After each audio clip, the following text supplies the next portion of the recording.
অনেকদিন বিদেশ থেকে বাড়ি ফিরতে একদম বাড়ির অবস্থা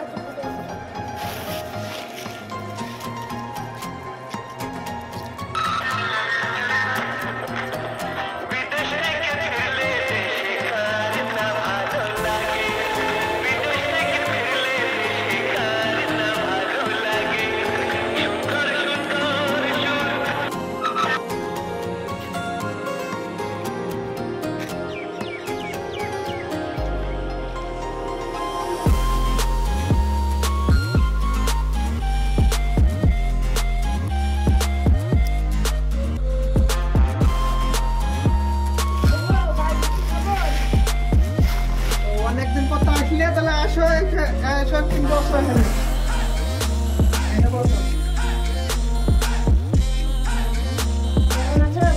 আমি তো ভালো আছি, তুমি ভালো আছো?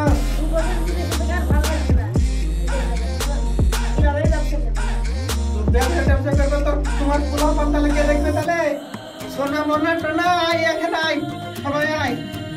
ওই যে তোর বাপ জানিস তো, তোর বাপকে বুঝে গেছে এখন।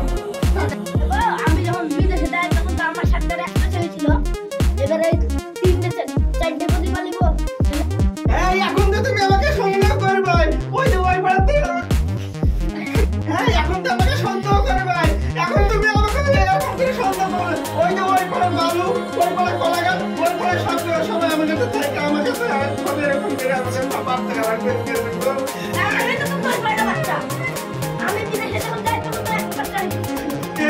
তুমি বিদেশে যে টাকা পাঠাবো না, আমি কি করে খাবো? আমার ছেলে মেয়ে নিয়ে কি করে খাবো, সংসার করবো? হ্যাঁ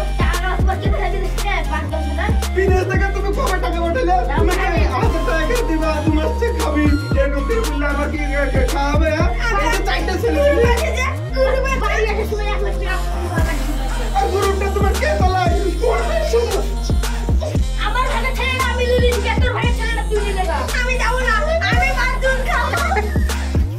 আমার ভাগে দুধ খাবো। সাচ্চারিয়া, তোর তুই যেখানে ছেলে সেখানে যা, আমার ছেলে আমি করে না খাবো। তাই যাচ্ছি, আমার ছেলে আমার কাছে থাক। আমি দুধ খাবো। আমি দুধ খাবো গো। আব্বা গো, আমি দুধ। Hi guys. হ্যালো গাইস, যদি আমাদের ভিডিও করতে যদি কোনো ভুল ত্রুটি থাকে তা আমাদেরকে ক্ষমা করে দিন। আপনাদের হাসির জন্য আমি এরকম করে মার অভিনয় করেছি, তাই আপনাদের সহযোগিতা পাই আমি এরকম হাই, আপনারা লাইক কমেন্ট শেয়ার অবশ্যই করে দিন।